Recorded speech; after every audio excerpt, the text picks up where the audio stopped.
Halo, selamat datang di perjalanan singkat mengenal asal-usul kota Makassar. Kota pelabuhan legendaris di timur Indonesia yang kini terkenal dengan pantai Losari dan sunsetnya yang indah. Dulunya, Makassar adalah jantung kerajaan Goa Talo. Pusat perdagangan maritim terbesar di Nusantara bagian timur, bahkan disebut kota ke-20 terbesar di dunia pada abad ke-17. Mari mulai dari nama Makassar sendiri. Banyak yang keliru mengira dari kata kasar, padahal asal-usulnya sangat sakral dan islami. Tahun-tahun 1605, Raja Talo ke-6, Imalingkaang dan Manyon Rikarang Katangka, bermimpi 3 malam berturut-turut. Ia melihat cahaya terang memancar dari Talo ke seluruh penjuru negeri. Pada malam ketiga, tepat 22 September tahun 1605, atau 9 Jumadil awal 1014 jam malam Jumat, sebuah perahu kecil berlabuh di pantai Talo. Turunlah seorang lelaki berjubah putih, mengucap kalimat syahadat. Saat itu terdengar jelas kata Akasara Kinabia, yang dalam bahasa Makassar berarti, Nabi menampakkan diri. Dari frasa inilah lahir nama Makassar, berakar dari Mangkasara, atau Akasaraki, artinya terbuka, jujur, tegas, dan mulia. Karakter itulah yang melekat pada orang Makassar hingga kini berani bicara apa adanya, tak suka berbelit. Sebenarnya, nama Mangkasara sudah muncul lebih dulu di kitab Nagara Kertagama tahun 1365 karya Ampio Prapanca, disebut sebagai daerah taklukan Majapahit.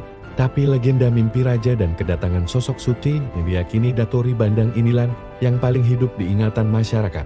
Mundur ke abad ke-14, sekitar tahun 1320, kerajaan Goa lahir di pedalaman Sulawesi Selatan. Pendirinya adalah Tumanurung Baina, wanita yang konon turun dari langit bersama Karang Bayu.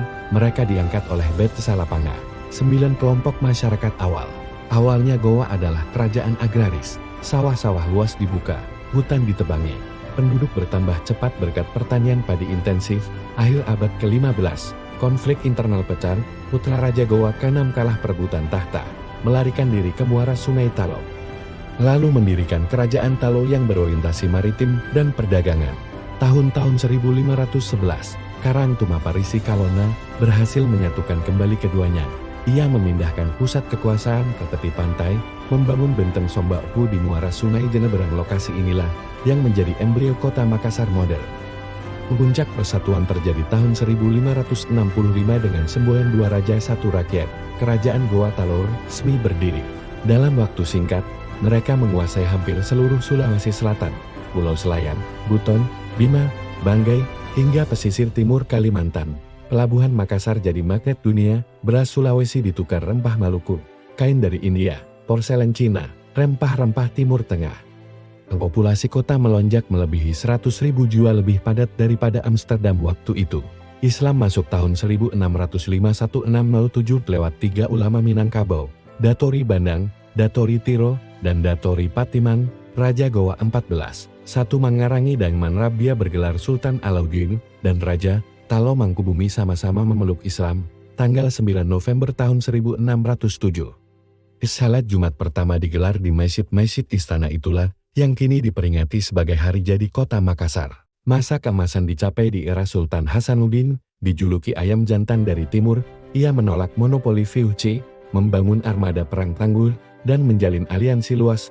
Namun, Perang Makassar tahun 1666 tahun 1669 tak terelakkan. VOC dibantu sekutu seperti Bon dan Ternate mengepung benteng Sombaku bertahun-tahun. Akhirnya 12 Juni tahun 1669 benteng jatuh. Perjanjian Bongaya ditandatangani, sangat merugikan Goa Talo. Kerajaan maritim itu runtuh. Pasca perang, VOC menguasai Makassar, pelabuhan ditutup bagi pedagang asing, kota sepi, penduduk menyusut drastis. Baru abad ke-19 pelabuhan dibuka lagi. Makassar disebut kota kecil tercantik di Hindia Belanda oleh penulis Joseph Conrad. Tahun-tahun 1906 jadi Gemeente, sempat berganti nama ujung pandang tahun 1971 tahun 1999, lalu kembali Makassar. Di kini saat kamu berdiri di benteng Rotterdam dulu Sombaku Pasar Pauter, atau menyaksikan sunset di Losari, ingatlah, di bawah hiruk pikuk modern itu, tersimpan cerita kerajaan samudera mimpi raja yang melahirkan nama kota dan semangat Mangkasara jujur, terbuka, serta tak pernah menyerah. Terima kasih telah mendengarkan asal-usul kota Makassar. Sampai jumpa di cerita sejarah lain. Assalamualaikum warahmatullahi wabarakatuh.